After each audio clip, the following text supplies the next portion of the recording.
అందరికీ నమస్కారం. నా పేరు చిట్ల అన్నవరం, దేవరపల్లి మండలం. నేను చిన్నప్పటి నుంచి కూడా మా తాతయ్య గారు, మా నాన్నగారు కూడా వ్యవసాయమే చేసేవారు. నేను కూడా చదువుకోలేదు. నేను కూడా అప్పటి నుంచి వ్యవసాయంలో అలాగే నేను ఫాలో అవుతున్నా.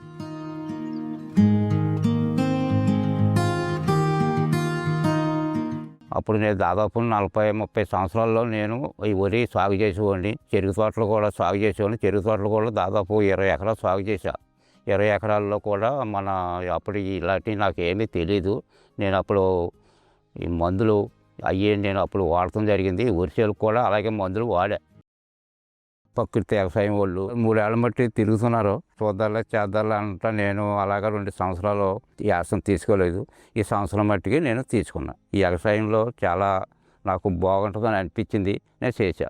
ఈ విధంగా చేసినానంటే నాకు ఈ వ్యవసాయ శాఖ సిబ్బంది నాకు ఇలాగా వచ్చి సహకరిస్తున్నారు.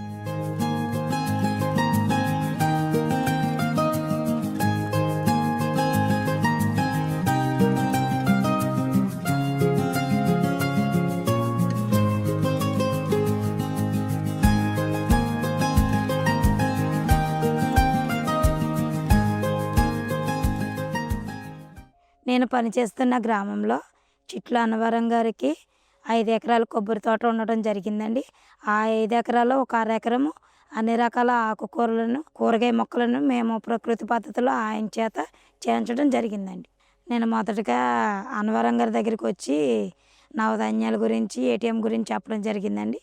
కానీ ఫస్ట్లో అయితే మేము పాతకాలంలో చేసిన పద్ధతులేనమ్మా, చేయలేము, ఇప్పుడు రోజులను బట్టి పాలేళ్ళు కూడా ఎవరి మాట వినడం లేదని చెప్పడం జరిగిందండి. కాదండి, ఇప్పుడు మేము ఐసీఆర్పీగా మా దేవరపల్లి గ్రామంలో 10 మంది స్టాఫ్ ఉన్నారు, మేము దీన్ని ముందుకు తీసుకెళ్ళడమని చెప్పడం జరిగిందండి.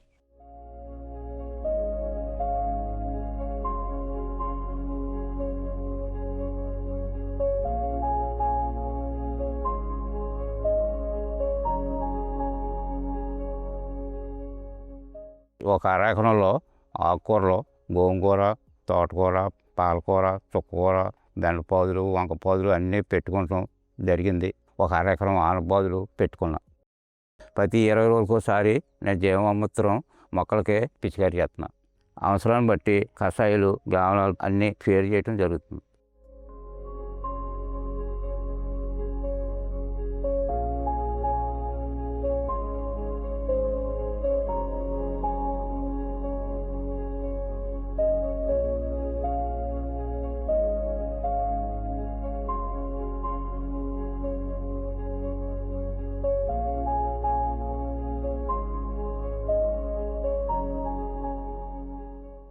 నేను ఫస్ట్ ఇక్కడికి ఫీల్డ్కి రాగానే చూశానండి. చూసినప్పుడు చిన్నగా ఉండేది మొక్క, ఎర్రగా ఉండేది మొక్క. మొదలు ఏమీ సారం నాకు కనిపించలేదు, వాడిపోయినట్టు ఉండేయండి. అప్పుడు నేను ఆయనకి జీవామృతం గురించి చెప్పాను. అప్పటికి డ్రమ్లు అవి అయితే లేవండి, చిన్నగా 2 కుండీలు ఉన్నాయండి ఆయనకి. నేను కుండీల్లో కల్పించానండి. కలిపించి ఇది 4 మొక్కలు పోసి ఒక 5-6 మొక్కలు పోసి చూపించానండి. చూపిస్తే ముందు వినలేదండి, రెండోసారి విన్నారు. అప్పుడు మొక్కలు బాగుండడం వల్ల ఆయన చాలా సంతోషించి ఇప్పటి వరకు దాన్ని కొనసాగిస్తూనే ఉన్నారండి.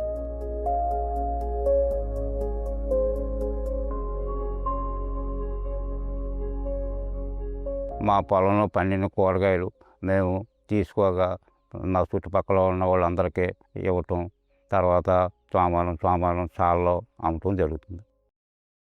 ఈ ఆకుకూర మీద అయితే, ఈ ఆనపకాయల మీద అయితే నాకు నెల దాదాపు ఒక 5,000 రూపాయలు నాకు చేతికి అందుతున్నాయి.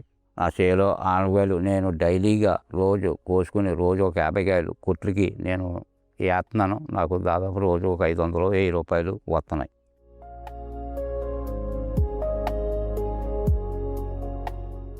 నేను కొబ్బరి తోట వేసి 8 ఏళ్ళు అవుతుంది. 8 ఏళ్ళు 2 సంవత్సరం కాడి నుంచి ఒక్కో చెట్టు కాసుకుంటా వస్తున్నాయి. నేను కోకో వేసి 5 నెలలు అవుతుంది. అలాగే ఈ కషాయం వేసడం వల్ల దానికి ఇప్పుడు మొక్కలు దగ్గరగా 4 అడుగులు ఎత్తు పెరిగినాయి.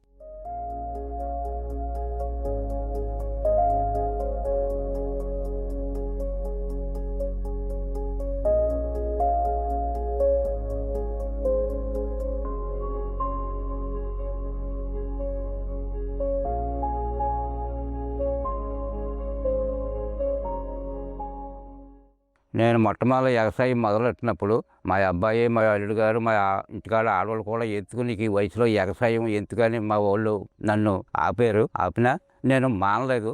ఇవాళ చూసి ఇవన్నీ సంతోషిస్తున్నారు. ఇవాళ మొత్తం ఏ చేసుకునే మొక్కలకి ఇవ్వటం జరుగుతుందో కొంత మనిషికి మెరుగనిపిస్తుంది.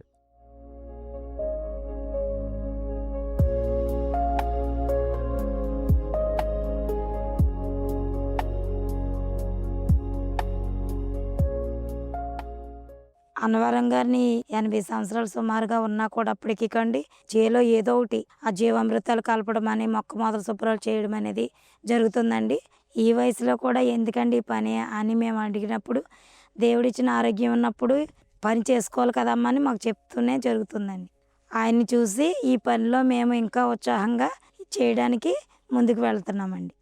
ఇప్పుడున్న పరిస్థితుల్లో మనకి అందరూ ప్రతి ఒక్కరు రైతు మన ఈ ప్రకృతి వ్యవసాయంలో చేసుకుంటే అందరికీ మన ఆరోగ్యం మంచిది.